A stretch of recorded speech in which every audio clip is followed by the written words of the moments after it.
ఈరోజు ఏం వెరైటీ చేయబోతున్నావు పెద్దమ్మ? నిమ్మకాయ చారు చేస్తాను. నిమ్మకాయ చారు. ఓ, విధానం వినండి. చింతపండు అవసరం లేదు, ఓన్లీ నిమ్మకాయ పులుపు. మంచిదని నిమ్మకాయ చారు తాగుతున్నాం మేము. ఇక చింతపండు పులుపు పడని వాళ్ళు ఇది ఆరోగ్యానికి కూడా మంచిది. అవును, మళ్ళీ ఫాస్ట్ కూడా అయిపోతుంది. చేస్తానా వినండి.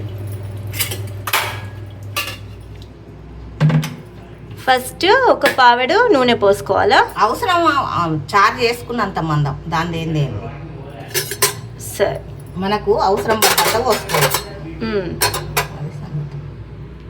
నూనె వేడైన తర్వాత నెక్స్ట్ ఏం వేసుకోవాలి? కొంచెం జీలకర్ర, కొంచెం ఆవాలు, ఎండుమిర్చి, జీలకర్ర, ఆవాలు.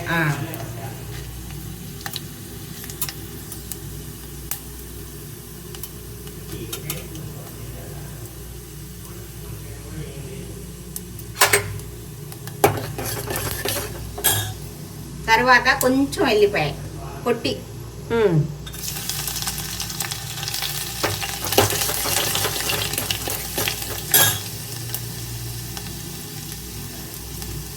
కొంచెం కరివేపాకు.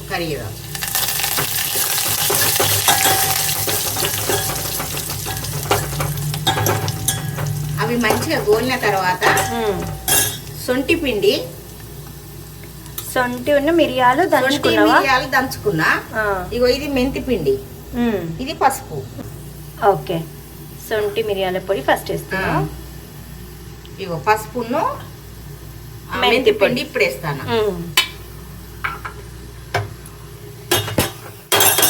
ఓకే, ఇప్పుడు ఇగో నిమ్మ పులుసు వేస్తాను. ఎన్ని నిమ్మకాయలు? రెండు నిమ్మకాయల రసం పోస్తాను.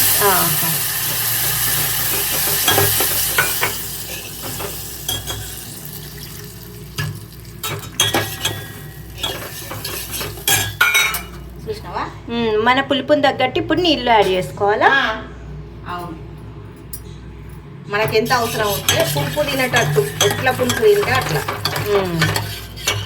నిమ్మకాయల పులుపు బట్టి కూడా దాన్ని బట్టి టేస్ట్ చూసుకుంటే యాడ్ చేసుకోవాలి వాటర్.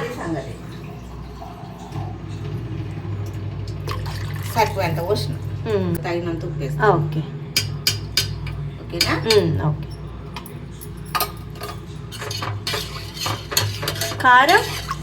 కారం ఈ ఎండిమిర్చి సరిపోతుంది. ఓ, కారం అవసరం లేదు. దీంట్లోనే ఇప్పుడు కొత్తిమీర కొంచెం నలిసినట్టు అని వేయాలి.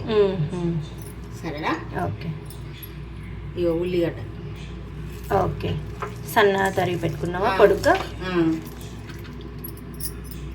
లాస్ట్కి వేయడం, ఇట్లా పోపులా కాకుండా లాస్ట్కు తినేది. ఇప్పుడు చారు అయింది.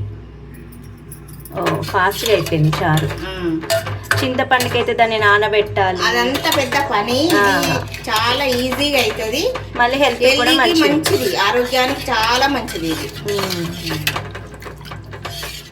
టేస్ట్ అయితే చాలా బాగుంది, నేను టేస్ట్ చూసాను. మీరు కూడా పక్కా ట్రై చేయండి.